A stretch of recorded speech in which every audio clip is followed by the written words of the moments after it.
वटपौर्णिमा 2026 पूजेला या रंगाची साडी नेसा. हे 3 रंग चुकूनही वापरू नका.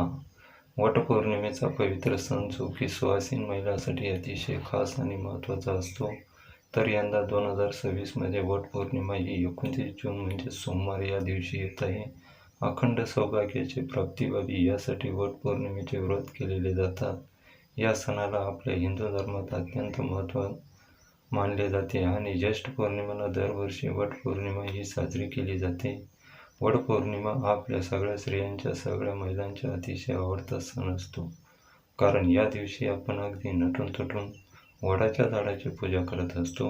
तर वटपौर्णिमेच्या दिवशी सौभाग्यवती स्त्रियांनी या रंगाची जर साडी नेसली, 2-3 रंग आहे त्या रंगाची जर तुम्ही साडी नेसून पूजा केली, तर त्या पूजेचे दुप्पट फळ तुम्हाला मिळेल. हे रंग आहे ते अतिशय शुभ फळ देणारे आहे. या रंगाचे मी तुम्हाला महत्त्व पण सांगेल आणि बघा त्याच्यासोबत रंग शुभ फळ देतात त्याच्यासोबत काही रंगाचे 3 रंगाच्या साड्या नेसून तुम्ही पूजा केली तर त्या पूजेचे आपल्याला फळ मिळणार आहे. काही कारण ते अशुभ रंग मानले जातात. वटपौर्णिमेच्या दिवशी कुठले रंग घातल्याने आपल्याला काय फायदा होणार आहे आणि जास्तीत जास्त सकारात्मक लहरी निर्माण घेऊन पूजेचे आपल्याला संपूर्ण फळ कसं मिळेल ही माहिती मी तुम्हाला आजच्या या व्हिडिओत देणार आहे. तसेच वटपौर्णिमेला कोणत्याही चुका हातून होणार आहे याची कटाक्षाने काळजी घ्यायची आहे. तसेच वटपौर्णिमा शुभ मुहूर्त कोणचा आणि संपूर्ण माहिती तुम्हाला आजच्या या व्हिडिओमध्ये देणार आहे. त्यामुळे व्हिडिओ स्किप न करता अगदी शेवटपर्यंत नक्की बघा. वटपौर्णिमा 29 जूनला सोमवारी आली. 29 जूनला वटपौर्णिमा पूजेचे जो शुभ मुहूर्त असणार आहे तो सकाळी 8:48 पासून ते 10:40 पर्यंत अतिशय शुभ मुहूर्त आहे आणि म्हणून शक्य असेल तर याच शुभ मुहूर्तावर पूजा करण्याचे जास्तीत जास्त प्रयत्न करा. जर या वेळेमध्ये शक्य नसेल तर या दिवशी राहू काळ सोडून तुम्ही दिवसभरात कधीही पूजा करू शकता. परंतु ज्योतिषशास्त्रानुसार आपण कोणतीही पूजा किंवा सेवा ही जर शुभ मुहूर्तावर केली तर ते जास्त पुण्यकारक मानले जाते. म्हणून तुम्ही याच शुभ मुहूर्तावर पूजा करण्याचा प्रयत्न करा. आणि बघा, वटपौर्णिमेची जी पूजा आहे ती आपल्याला शक्यतो दुपारी 12 वाजेच्या आत करायची आहे. फार उशिरा महिलांनी पूजा अजिबात करू नका. कारण काय होतं, सगळं आवरून शेवटी पूजा करतो, पण हे चुकीचं सुद्धा आहे. काही गोष्टी जर आपण त्या वेळेमध्ये केल्या तर त्याचा आपल्याला जास्त फायदा होतो. आणि बघा, स्त्रिया ज्या आहे मस्त साडी वगैरे दागिने घालून वडाच्या झाडाची या दिवशी पूजा करतात. पण आजकाल फॅशनकडे जास्त लक्ष दिलं जातं. पण फॅशनसोबत आपली संस्कृतीसुद्धा जपणं तितकंच महत्त्वाचं आहे. आता बघा, वट सावित्री पौर्णिमेला शुभ रंग आहे ते घातल्यामुळे आपल्याला लाभ होत असतो. दुसरी गोष्ट म्हणजे दागिन्याच्या बाबतीत सुद्धा तसंच तुम्हाला काही महत्त्वाचं सांगणार आहे. यासोबत बांगड्यासुद्धा आपल्या सौभाग्य स्त्रियांचं एक खूण असतं.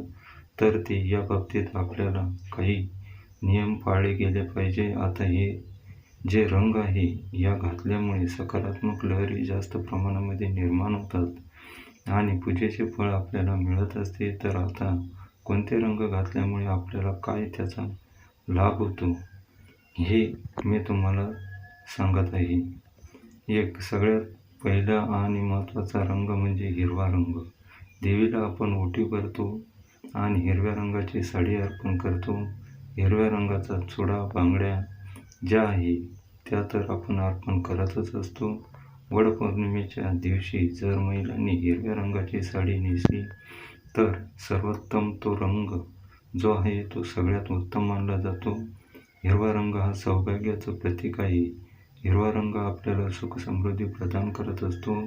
बघा, हिरव्या रंगाची साडी घातल्यामुळे आपल्याला आपले सौभाग्य जे आहे ते वाढतं. दुसरी गोष्ट म्हणजे हिरव्या रंगाची साडी किंवा बांगड्या घातल्यामुळे भगवान शंकर जे आहे ते आपल्याला प्रसन्न होतात आणि शिवशंकर आणि निसर्गाचं एक जवळच नातं आहे. तर त्यामुळे आपल्याला श्रावण महिन्यामध्ये बघा बऱ्याचशा महिला हिरव्या रंगाच्या बांगड्या, हिरव्या रंगाची साडीसुद्धा घालत असतात. तर त्यामुळे हिरव्या रंगाची साडी घातल्यामुळे आपल्याला वैवाहिक जीवनामध्ये अडीअडचणी येत नाही. पती-पत्नीमध्ये सौख्य आणि आपण ही जर हिरव्या रंगाची साडी नेसून पूजा केली तर त्या पूजेचे आपल्याला संपूर्ण फळ मिळतं. त्यामुळे शक्यतो महिलांनी हिरव्या रंगाची साडी नेसण्याचा त्याचा आपल्याला खूप फायदा होईल. दुसरा आहे त्यानंतर शुभ रंग आहे तो म्हणजे पिवळा रंग. आपल्या हिंदू धर्मात पिवळ्या रंगाला ज्ञान, पवित्रता, समृद्धी आणि मांगल्याचे प्रतीक मानले जाते आणि आपल्याला हिंदू धर्मात पिवळ्या रंगाच्या कपड्यांना पितांबर म्हटलं जातं. कोणत्याही प्रकारच्या मांगलिक कार्यालयात पिवळा रंग हा आवर्जून वापरला जातो आणि म्हणून पूजेमध्ये सुद्धा पिवळा रंग हा शुभ मानला जातो. पिवळा रंग हा सूर्यदेव, मंगळ आणि बृहस्पती यांसारख्या ग्रहाचे प्रतिनिधित्व करतं आणि आपला रंग परिधान केल्याने आपल्या कुंडलीतील गुरुग्रह सुद्धा बलवान होतो. त्याचबरोबर सौभाग्यातील दुसरी सर्वात महत्त्वाची गोष्ट म्हणजे हळद. जसे की आपण हळदी कुंकू म्हणतो, त्यातील हळद म्हणजे हळदीतलं जेवढे महत्त्व आहे हिंदू धर्मात तेवढेच महत्त्व पिवळ्या रंगाला आहे. खरंच तुम्ही शक्य झालं तर यंदा वड पौर्णिमेच्या दिवशी पिवळ्या रंगाची साडी अवश्य नेसा, कारण पौर्णिमेच्या दिवशी सुद्धा आपण भगवान विष्णू, माता लक्ष्मीची पूजा करत असतो आणि भगवान विष्णूंना पिवळा रंग हा अतिशय प्रिय आहे. आणि तर ते आपल्या सर्वांना माहीत आहे, जिथे विष्णू असतात तिथे माता लक्ष्मी ही स्वतःहून निवास करत असते आणि म्हणूनच तुम्ही यंदा पिवळ्या रंगाची साडी नेसून वडपौर्णिमेची पूजा नक्की करा. यामुळे तुम्हाला भगवान विष्णू आणि माता लक्ष्मी यांचा आशीर्वाद हा प्राप्त होईल. तिसरा आहे पुढचा रंग आहे तो म्हणजे लाल रंग. जर तुमच्याकडे लाल रंगाची साडी असेल तरी ती सुद्धा तुम्ही नेसू शकता, कारण आपल्या हिंदू धर्मशास्त्रात लाल रंग हा सुद्धा खूप शुभ मानला जातो. आपण रोज देवपूजा करताना किंवा आपण इतर वेळी जी काही पूजा मांडतो त्यासाठी लाल रंगाचे वस्त्र वापरतो, कारण सर्व देवांना लाल रंग हा खूप जास्त प्रिय आहे. त्यातल्या त्यात माता लक्ष्मीला लाल रंग हा खूपच जास्त प्रिय असल्यामुळे या दिवशी तुम्ही लाल रंगाचे वस्त्र हे नक्कीच परिधान करू शकता. तसेच सौभाग्यामधील एक महत्त्वाची गोष्ट म्हणजे कुंकू. तर कुंकू हे सुद्धा लाल रंगाचा असतो. लाल रंग हा उत्साह, सौभाग्य, उमंग, धैर्य आणि नवीन जीवनाचे प्रतीक मानला जातो. लाल रंग हा संपत्ती देवी लक्ष्मी आणि शक्तीची देवता माता दुर्गा सुद्धा यांना अतिशय प्रिय आहे आणि म्हणूनच तुम्ही यंदा वडपौर्णिमेला लाल रंगाची साडी घातल्यामुळे सुद्धा तुम्हाला एक सकारात्मक ऊर्जा मिळते. 4. त्याचबरोबर पुढचा रंग आहे तो म्हणजे केशरी रंग. केशरी रंग हा सूर्योदय आणि सूर्यास्ताचा रंग आहे. केशरी रंग त्याग, ज्ञान, शुद्धता आणि सेवेचे प्रतीक आहे आणि आपल्या हिंदू धर्मात हा रंग यज्ञ आणि अग्नीच्या ज्वालासारखा प्रकाशमय मानला जातो. तो अज्ञानाचा अहंकार दूर करून सकारात्मकतेचा संचार करतो. छत्रपती शिवाजी महाराजांच्या सेनेचा ध्वज, रामकृष्ण अर्जुन यशाच्या रथाचा ध्वज केशरी रंगाचे होते, कारण केशरी रंग शौर्य, बलिदान याचे देखील प्रतीक आहे. तसेच केशरी रंग देवी शक्तीचे प्रतिनिधित्व करते. या रंगातून आपल्याला एक सकारात्मक ऊर्जा प्रवाहित होते. त्यामुळे केशरी रंगाची साडी घातल्याने तुम्हाला सुद्धा एक नवीन प्रकारची ऊर्जा मिळते आणि म्हणूनच तुम्ही केशरी रंगाची साडी सुद्धा या वडपौर्णिमेला अवश्य नेसू शकता.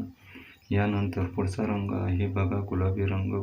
गुलाबी रंग सुद्धा प्रेमाचं प्रतीक आहे. वडपौर्णिमेला हा सण नवरा बायकोचा असतो आणि नवऱ्याची पूजा करत असतो. यामुळे या दिवशी जर तुम्ही गुलाबी रंगाची साडी नेसून पूजा केली तर नवरा बायकोमधलं नातं जे काही घट्ट होतं.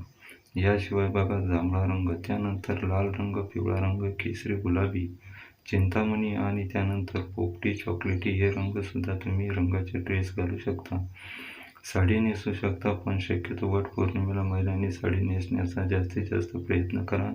प्रत्येक रंग आहे तो या रंगामध्ये काहीतरी सकारात्मक शक्ती खेचून घेण्याची ताकद असते आणि त्याचा कुठे ना कुठे आपल्यावर परिणाम होतो. आपण जे काही कपडे घालत असतो तर त्याचा आपल्याला आयुष्यभर खूपच मोठा परिणाम होत असतो. तर यामुळे नक्कीच तुम्ही हे रंग जे मी तुम्हाला सांगितले आहे ते तसे त्याचे महत्त्व सांगितले आहे. त्यामुळे जमलं तर हिरव्या रंगाची साडी घाला, नाही जमलं तर आत्तापर्यंत जे काही तुम्हाला शुभ रंग सांगितले तर त्या रंगाच्या साड्या तुम्ही कोणत्याही विचार न करता वडपौर्णिमेला नेसू शकता, कारण हे अतिशय शुभ आणि पवित्र रंग मानले जातात.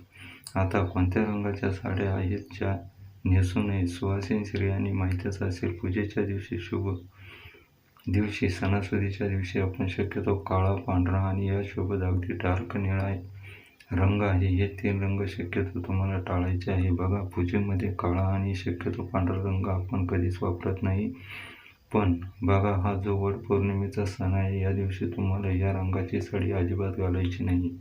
काळा रंग हा नकारात्मक शक्ती खेचून घेतो. आता हे रंग जे आहे ते यामध्ये अशुभ परिणाम होतात. पूजा जी आहे ती आपल्याला पूजेचे फळ मिळत नाही. कितीही मन लावून पूजा केली तरी त्याचं फळ तुम्हाला मिळणार नाही. मागचं कारण आहे या पुढचा गोष्ट म्हणजे बांगड्या. बघा, आजकाल काय आहे ते रंगाची साडी घालतो त्याच रंगाच्या मॅचिंग बांगड्या घालत असतो. तुम्ही मॅचिंग तर इतर बांगड्या घाला, पण हिरव्या रंगाच्या काचेच्या बांगड्या आवर्जून घालण्याचा प्रयत्न करा.